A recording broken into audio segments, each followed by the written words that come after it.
আসসালামু আলাইকুম ওয়া রাহমাতুল্লাহি তাআলা ওয়া বারাকাতুহু ইন্নাল হামদুলিল্লাহ ওয়াসসালাতু ওয়াসসালামু আলা রাসূলিল আমিন ওয়া আলা আলিহি ওয়া সাহবিহি আজমাইন আম্মা বা'দ। বিআরবি কেবলস মোনাজাতে আপনাদের সকলকে আমি আহমদ রেজা ফারুকী প্রতিদিনকার মতো আজকেও স্বাগত জানাচ্ছি এবং আল্লাহ রাব্বুল আলামিনের দরবারে একসাথে মোনাজাত করবার আহ্বান জানাচ্ছি। তার আগে আজকে অত্যন্ত গুরুত্বপূর্ণ পবিত্র রমজানুল মুবারক এর যে অন্যতম একটা নক্ষত্র, সেই নক্ষত্র নিয়ে আজকে কথা বলবো, আর তা হচ্ছে লাইলাতুল কদর।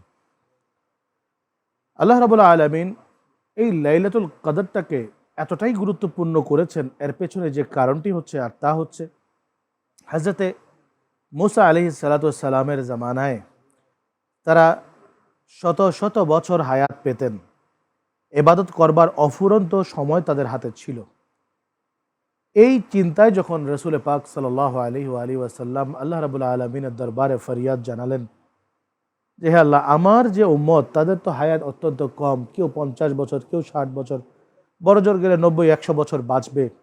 এই সামান্য হায়াতের ভিতরে তারা কতটুকুই বা ইবাদত করবে, তাদের তো গুনাহ খাতা হবেই।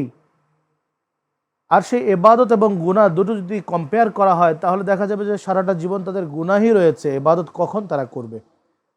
আল্লাহ রাব্বুল আলামিন দয়া করে মায়া করে তার প্যারা হাবিব হুজুরে মুস্তাফা সাল্লাল্লাহু আলাইহি ওয়া আলিহি ওয়াসাল্লামকে মহব্বত করে তার উম্মতের জন্য এমন একটা বোনাসের ব্যবস্থা করলেন, আর তা হচ্ছে লাইলাতুল কদর। কোরআন শরীফে এই লাইলাতুল কদর নিয়ে একটা পরিপূর্ণ সূরাই আল্লাহ তাআলা অবতীর্ণ করে দিয়ে দিলেন, ইন্না আনজালনাহু ফি লাইলাতুল কদর। আল্লাহ বলছেন ওয়ামা আদরাকা মা লাইলাতুল কদর, যে আপনি জানেন হে হাবিব এই লাইলাতুল কদরটা কি? লাইলাতুল কদরি খায়রুম মিন আলফি শাহর।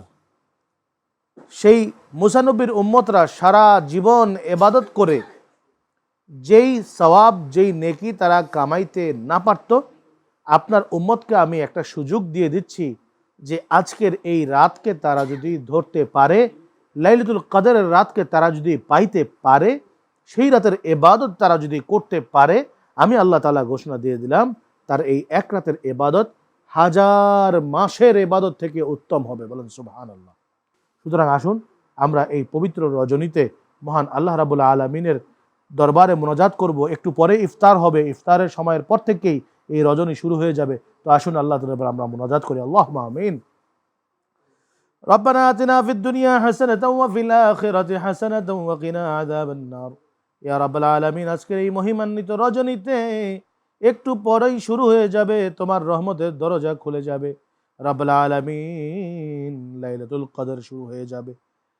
সেই লাইলাতুল কদরের আগে এই মহিমান্বিত মুহূর্ত, এই বরকতময় মুহূর্ত ইফতারকে সামনে নিয়ে আমাদের ভাই এবং বোনদেরকে সাথে করে নিয়ে তোমার দরবারে হাত পেতেছি গো মাওলা। বৃদ্ধ বাবা মাকে সাথে করে নিয়ে হাত পেতেছি, ছোট ছোট মাসুম বাচ্চাদেরকে সাথে করে নিয়ে হাত তুলেছি গো আল্লাহ।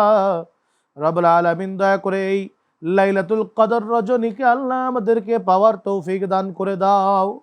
রব্বুল আলামিন, পবিত্র কালামুল্লাহ শরীফে তুমি তো বলেছো এই এক রাতের ইবাদত 1000 মাসের ইবাদত থেকে শ্রেষ্ঠ।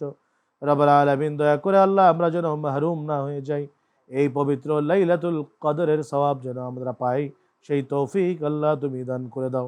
রব্বুল আলামিন, এই মহিমান্বিত রজনী থেকে রব্বুল আলামিন তোমার একটা বান্দাকেও তুমি মাফ না করে বিদায় দিও না মাওলা। তুমি যদি সারা জাহানের সমস্ত মানুষকে মাফ করে দাও, কেউ তোমাকে জিজ্ঞেস করবে না। রব্বুল আলামিন, তুমি যদি দুনিয়ার সমস্ত মানুষকে জাহান্নামে দিয়ে দাও, তাও তোমাকে করার কোনো কিছুই নাই গো আল্লাহ।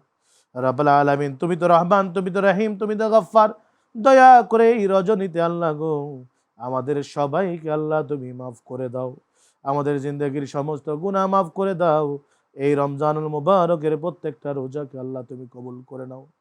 বিউজুদি কালিমা তাইয়্যিবা লা ইলাহা ইল্লাল্লাহু মুহাম্মাদুর রাসূলুল্লাহ সাল্লাল্লাহু আলাইহি ওয়াসাল্লাম।